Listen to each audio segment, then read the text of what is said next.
Makoto told me everything. Futaba-chan, I'm sorry that I caused you so much trouble this past summer. It's ancient history now. Man, that goddamn detective. Look who's here.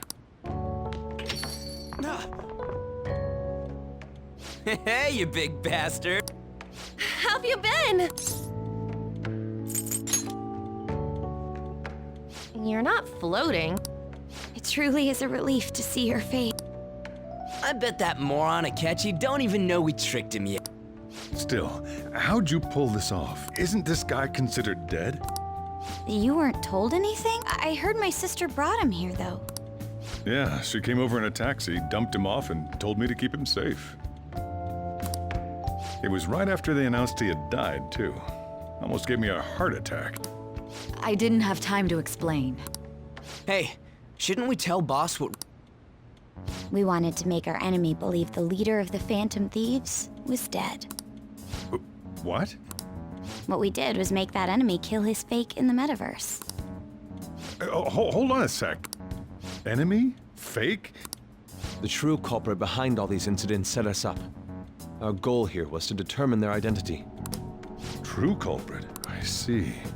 So you guys were going up against someone else? It was Goro Akechi. You knew beforehand that he was the traitor, didn't you? Akechi himself gave us the chance to strike back. He made one fatal mistake. Couldn't you have just said from the beginning that Akechi was the real culprit? That wasn't something we could simply bring up. We couldn't have you suspect Akechi. Besides, neither you nor the other investigators would have believed something like that, would you? True. Akechi was credited with the arrest of the Phantom Thieves. Not even I would think he was the culprit. In other words, you left him alone on purpose. That was a bold move. God, I can't keep up with any of this stuff. So what was this mistake, Akechi? He slipped up in regards to... Yes. Sorry. Oh, our apologies. That's completely true. You surprised? Does that mean he said something just now as well? But you don't understand him, do you? That's how it was for all of us at first, too. When you're in the metaverse, Mona talks like a normal person. Once you hear that and your brain realizes he can actually talk, you start to understand him in reality. It's a change in cognition, most likely. Thanks to Akechi's lame acting, we figured out something was up. When we talked to Akechi at the school festival, he was acting like he just realized Mona could talk. But we already saw him drop a mega hint about it way earlier. Oh, I know a place! I want to go to that huge pancake-looking place we passed on the way here! Oh, am I mistaken? I thought I heard something about delicious pancakes. Mona was the only one who was talking about a pancake. That meant Akechi'd already been in the metaverse by then. And since he was lying to us about that, we assumed he had a hidden motive behind contacting us. It seemed odd upon further thought. His reaction to my pancake comment was an honest one, after all. That said, we weren't so naive to overlook something like that. That's why we asked Futaba-chan to wiretap his phone. I pretended to be interested in checking the phone out, but I was actually planting my app. My heart was pounding while I was doing it, though. Even that ace detective could never have imagined a program being installed so quickly. Futaba's quirky nature proved to be a great help. That was just an act! After a few days of listening, this confirmed his betrayal. Then I'll guide the police into her palace and have them catch the Phantom Thieves in the act. That would be the only way to arrest them, given their methods. I'll deal with them after that. Let me see.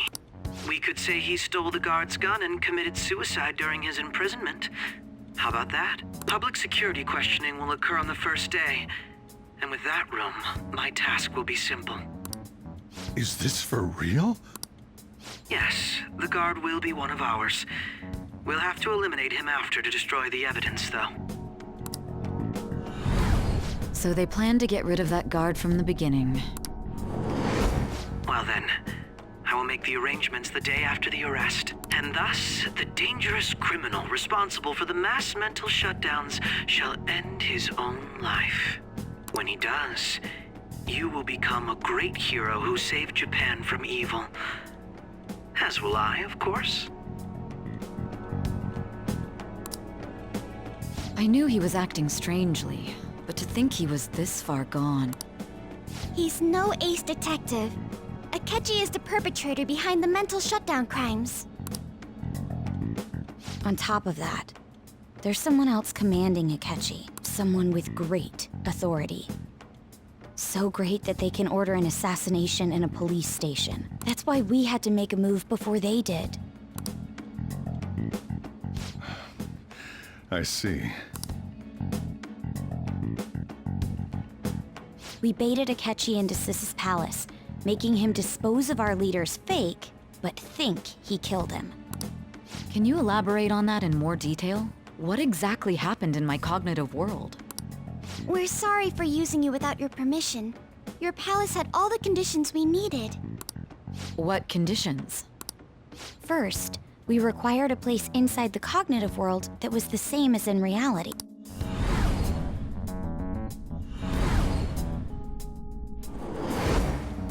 That place is based on the real world after all. Anywhere that's not warped looks just like normal. That's why nobody but the person who uses the nav even realizes they're in the metaverse. Back with Kamoshida, we came in from the station without even noticing.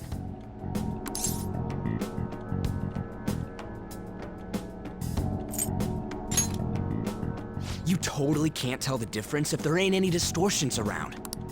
We had already investigated Nijima-san's palace when Makoto brought the suggestion to us. I was seriously impressed by that suggestion. To be honest, I didn't quite understand it, but...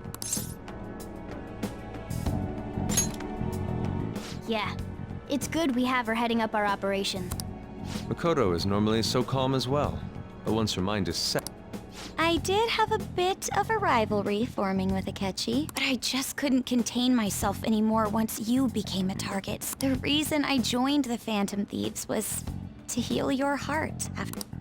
My own achievements were all that mattered to me. I was desperate. I'm sorry I couldn't see that. That goes for the both of us. We heard from Mako-chan that you were going to do the interrogation, Nijima-san. And regarding its location, I take it you used the data from my laptop? I'm sorry. Go on.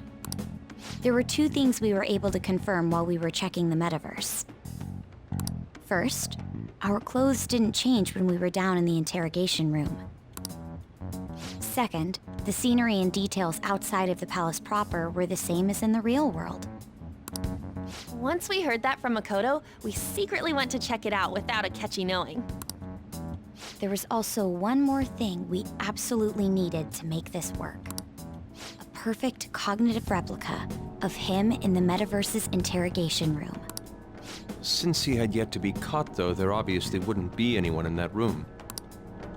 Once we saw they looked no different from actual living people. They looked...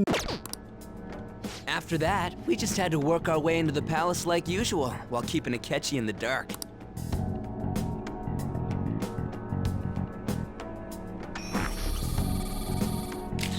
Everything went as planned up until we defeated Sis's shadow. However, it was then that we were met with a terrifying, unexpected police ambush. As a result, even though we managed to grab the treasure, we couldn't get it out of the metaverse.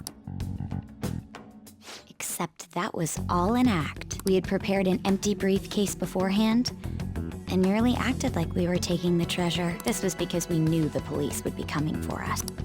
We made sure before the operation that the police would be waiting to ambush us. And just as expected, he totally took the bait. Him getting captured by the police went exactly how we planned it. And I had been interrogating him with no knowledge of this. But how did you lure Akechi into this cognitive world's interrogation room? All I needed were the coordinates.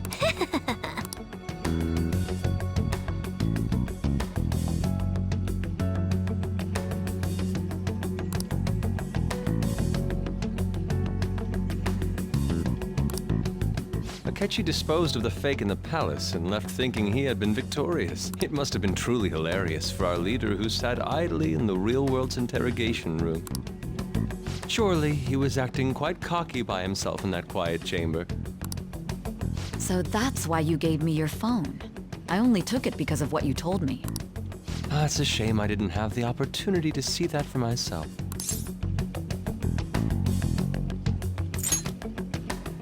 All I could do was try to handle all the messages that started coming to me on his phone. Huh. So in other words, I've been to the metaverse, albeit for a brief moment. In our experience, there is little danger when someone enters their own palace for so short a time.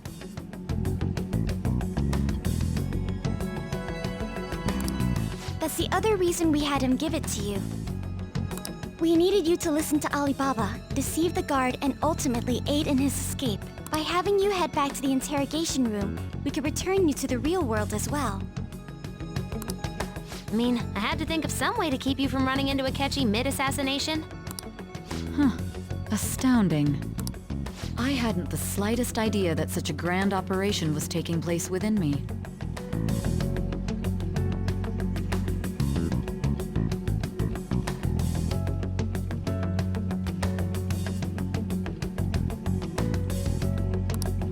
I'm so glad he was able to persuade you during the interrogation. Even though we knew Akechi's plan, we were pretty worried about that part. True. Why is that? Without Sis on our side, Futaba's plan and subsequent breakout would have never been possible. That persuasion was easily our greatest gamble. We couldn't consult Sis beforehand. It was absolutely the make or break moment of the entire plan. Still, I'm surprised you could convince me in such a short time. Were you confident you could do it? I see. Either way, I can't believe you went for such a risky idea. If we could just tell you the true culprit's plan, I knew you'd realize the bigger picture. Realize that our leader was telling the truth. As a result, we emerged victorious. Then the reason you kept this a secret from me was so you could catch the true culprit. Yes. Plus, you had lost control of yourself at the time. This is stunning. I've kind of figured out that you guys made Akechi kill a fake. But what did you do about the body? The police never even checked it. Huh? They had a coroner working to ensure his death was reported as a suicide. That coroner didn't take one look at the scene and just passed along a falsified death certificate. The bad guys have that much influence? Murder in a police station would be reckless otherwise. We also knew of a possible conspirator. Thanks to Futaba-chan's messages and the guard's demeanor, I eventually came to understand. And since the higher-ups at the police knew nothing of this, they were thrown into disarray. As a result, his suicide during imprisonment was reported on the news, just as Akechi planned.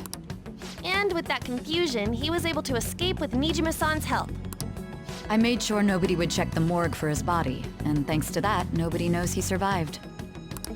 Thinking back to the interrogation, though, I can't believe what they did to him. The callous use of violence and even drugs is utterly abnormal. If he had lost consciousness and hadn't been able to tell Sis about the phone, he would have died. I'm truly glad you made it back safe.